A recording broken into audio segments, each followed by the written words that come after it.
Here we are, a nation that our government spent over $5 trillion in COVID relief funding, and we can't find $560 billion, I believe, of that money of the Americans' hard-earned taxpayer funding.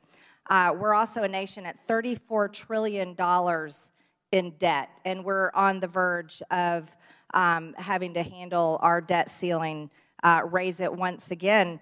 And here we are looking at waste, fraud, and abuse. And gentlemen, I thank you for coming and speaking to our committee on this issue. I know it's been a long day for you. But I would like to ask some questions about the type of funding that has been used with COVID relief funds, and it's pretty shocking to me. You know, I read some examples. For example, Washington, D.C.'s Mayor Muriel Bowser plans to use $31.5 million in American Rescue Plan funds to transition homes to green energy over the next 5 years. As many small businesses were shut down, children lost 2 years in education, child suicide rates went up, and it's hard to even imagine a child committing suicide. Many people died from COVID. Healthcare workers were fired from vaccine mandates. Many other people were fired because of vaccine mandates. And all the issues that have come out of COVID, I want to ask about how this money has been spent, because clearly there is a tremendous amount of waste, fraud, and abuse, and a lot of our hard-earned taxpayers' dollars spent on things that don't even make sense that they've been spent on. So, Mr. Dodaro, if you don't mind answering a few of my questions, can you tell me, as our comptroller of the United States, how much COVID cash was given to abortion? I do not know that answer. I don't have that answer.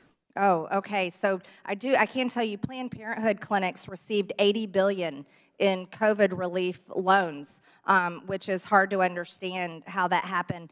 Mr. Dodaro, can you tell me how much money COVID cash went towards diversity, equity, and inclusion or racism issues? Again, we have not looked at that issue, so I don't know. Oh, geez. Well, I can tell you the Pennsylvania Humanities Council did receive $1.4 million in relief and used it for equity and geographic diversity. I'm not sure how that helped in a pandemic time. Mr. Dodaro, can you tell me how much COVID cash went to CRT? CRT?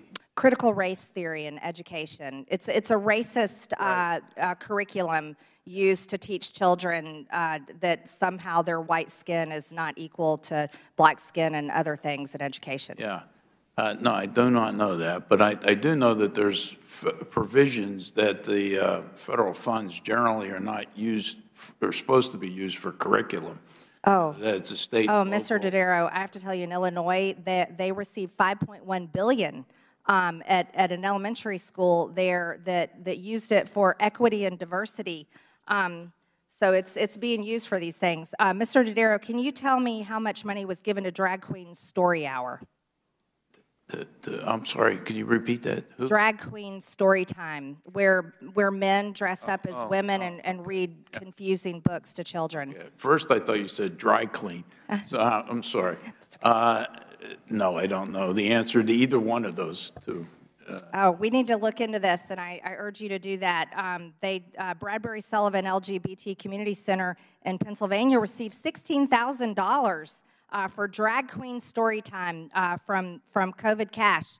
I think this is an issue that needs to be looked into. A lot of this money went to things that it should have never gone to, and I thank you so much, and I yield back the remainder of my time.